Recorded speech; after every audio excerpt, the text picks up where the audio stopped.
اس سے بھی ہم مستفید ہو رہے ہیں۔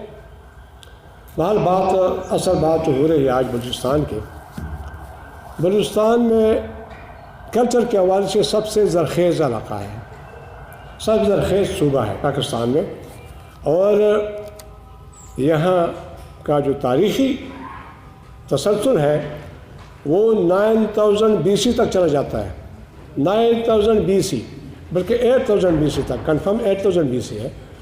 اور اس میں سب سے پرانا شہر مہر گڑھ آج سے 6000 سال پہلے ایک بہت بڑا آباد علاقہ تھا، یعنی 6000 BC میں مہر گڑھ میں جو ایکسکیویشن ہوئی ہے اس سے پتہ چلا کہ 6000 BC سے وہاں باقاعدہ گندم ملے ہیں، وہاں چاول کی کاشت ہوتی تھی۔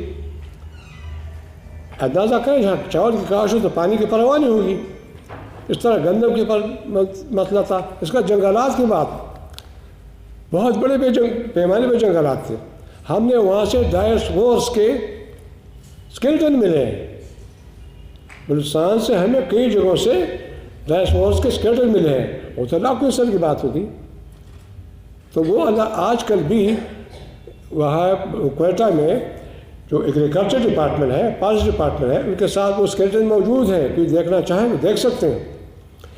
تو وہ اتنا تاریخی طور حوالے سے اتنا پرانا اور زرخیز علاقہ ہے۔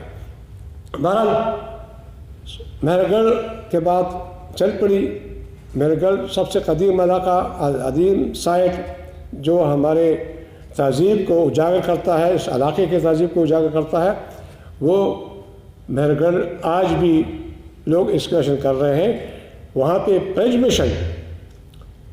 مشن وہاں کام کرتا ہے، 12 سال پرنج مشن نے کام کیا، اور اس کے بعد درمیان میں کام ٹرمینیٹ ہوا، اور سائڈ پہ چلے گئے، 6 سال ایک اور سائڈ پہ کیا، پھر واپس آ گئے۔ لیکن ذہن میں رکھیں اس پرنج مشن کا کنٹریبیوشن کیا ہے۔ 18 سال کام کرنے کے بعد ان پرنج مشن نے ایک ہی کتاب لکھی، ہر سال ایک ہی ریزیومے لکھتے تھے، اور سارے ریزیومے کو اکٹھا کر کے کتاب کی شکل دی ہے۔ جبکہ ہمارے ہاں ایک اسکالر کا نام لے، اگر ڈاکٹر احمد حسن دانی کا نام ہے لوں، ڈاکٹر احمد حسن دانی 3 سال ہر سال ناردرن ریا جاتے تھے، اور اسی سال میں وہ کتاب لکھتے تھے۔ ہر سال میں ایک کتاب، پورا کتاب لکھا، جبکہ مشن نے 18 سال میں ایک کتاب لکھا۔ آدمی مشن کی ٹیم میں کتنے ممبر ہوتے تھے؟ کم از کم 10 ممبر۔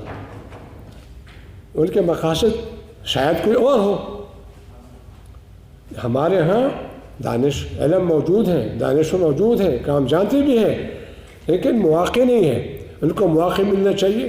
اگر ہمیں مواقع ملتے، میں تو بلوچستان کا حوالہ بتاؤں، بلوچستان کے علاقہ سبی میں ایک جگہ مجھے اطلاع ملی کہ 4 قبیلے وہاں جھگڑا کر رہے ہیں، اور کہہ رہے کہ یہ سائٹ ہمارا ہے، دوسرا کہتا ہمارا ہے، اور انہوں نے اس پہ لکیریں کھینچی ہیں، وہ توڑ رہے تھے پروٹیکٹڈ سائٹ کو، جو گورنمنٹ نے پروٹیکٹ کیا ہوا ہے۔